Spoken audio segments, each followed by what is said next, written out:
کہ یہ دینا اس کے حق میں مفید نہیں ہے۔ مثال، ایک آدمی گائے بکریاں چرانے جنگل گیا، جنگل میں گائے بکریاں چرنے لگی، شام کو جب وہ ان کو جمع کرنے لگا گھر لانے کے لیے تو کیا دیکھتا ہے کہ ایک گائے کو کسی نے مار دیا، پھاڑ دیا، مر گئی وہ۔ اسے بڑا رنج ہوا، کتنی اچھی گائے، کیسا دودھ دیتی تھی، پورے بچے پیتے تھے، پھر بھی بچتا، بیچ کر بھی میرے کام چلاتا، ایسی گائے کو کس نے پھاڑا؟ اسے بڑا رنج ہوا۔ وہ غصے میں آ کے کہنے لگا کہ اے اللہ، جس نے میری گائے کو مارا ہے اسے لا کے میرے سامنے کھڑا کر،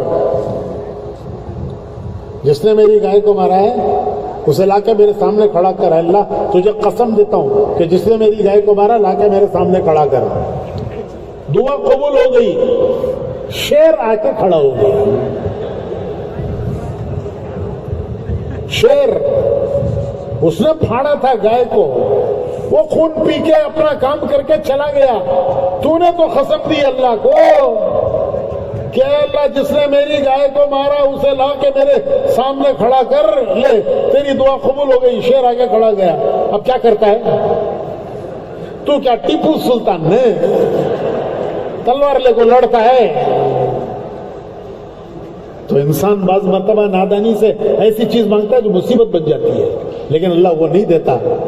مہربان، واللہ رؤوف بالعباد، اپنے بندوں پر بڑا مہربان اللہ، وہ نہیں دیتا لیکن اس کا کوئی بدل دیتا ہے، یا اس دعا کی برکت سے اس پر آنے والی کوئی بلا مصیبت، کوئی بلا آنے والی تھی، مصیبت آنے والی تھی، دعا کی برکت سے وہ ہٹ گئی، یہ سمجھ رہا ہے میری دعا قبول نہیں ہوئی۔ تیسرا طریقہ یہ ہے کہ اللہ پاک اس کے بدلے قیامت میں دے گا کہ میرے بندے تو نے دعا مانگی تھی، میں نے قبول کر لی تھی، آج بدلہ لے۔ تو بندہ کہے گا کاش بدلے آج ملتے، دنیا میں تھوڑا ملا ختم ہو گیا، آج بہت مل رہا ہے کبھی ختم نہیں ہوگا۔ میرے بھائیوں، کیسا پیارا اللہ، کیسا پیارا اللہ، اور ہم کیسے نمک حرام اس کے بندے ہیں۔ باپ کی بات بیٹا نہ مانے تو باپ کہتا ہے نمک حرام چاہیے۔ تو پیارا اللہ جس نے سب کچھ دیا، سب کچھ دیا، یہ ہے لا الہ الا اللہ، اللہ سے رشتہ بندگی کا کہ وہ ہمارا رب ہے، ہم اس کے بندے ہیں۔ کیا کریں گے؟ وہ نہیں کریں گے جو دنیا کر رہی ہے، ہم نہیں دیکھیں گے دنیا کیا کر رہی ہے، ہم نہیں دیکھیں گے زمانہ کیا کر رہا ہے، ہم دیکھیں گے ہمارا رب کیا کہتا ہے۔ یہ ہے مسلمان، یہ ہے مسلمان، وہ حکم دیکھتا ہے اللہ کا، طریقہ دیکھتا ہے رسول اللہ کا۔ غریب بھی، امیر بھی، غربت میں بھی، مالداری میں بھی، خوشی میں بھی، غم میں بھی، بیماری میں بھی، صحت میں بھی، جوانی میں بھی، بڑھاپے میں بھی، ہمارا راستہ ہے لا الہ الا اللہ محمد۔ حکم دیکھنا اللہ کا ہر حال میں، غریبی میں، امیری میں، دکھ میں، سکھ میں، بیماری میں، صحت میں، جوانی میں، بڑھاپے میں، ہم حکم دیکھیں گے اللہ کا، طریقہ دیکھیں گے پیارے رسول صلی اللہ علیہ وسلم کا۔ اس پر چلنے والے کا نام ہے مسلمان۔ یہ ہے لا الہ الا اللہ محمد، یہی تبلیغ ہے، یہی تبلیغ ہے۔ اور تبلیغ اور کچھ کوئی نئی چیز نہیں ہے، کوئی نئی چیز نہیں لائے ہیں، تبلیغ یہی ہے کہ بھائی یہ ہمارا راستہ ہے، اس پر ہمیں آنا ہے اور اس پر حضور کی امت کو لانا ہے، خود اس راستے پر آنا ہے۔ دوسرا کام، پہلا کام خود راستے پر آنا ہے۔ ہمارا ایک راستہ ہے، ہمارا ایک راستہ ہے۔ ہم آئے ہیں جنت سے، ہم آئے ہیں جنت سے، جانا کہاں ہے بھائی؟ ارے بولو، ہمارے بابا آدم علیہ السلام کہاں سے آئے؟ جانا کہاں ہے؟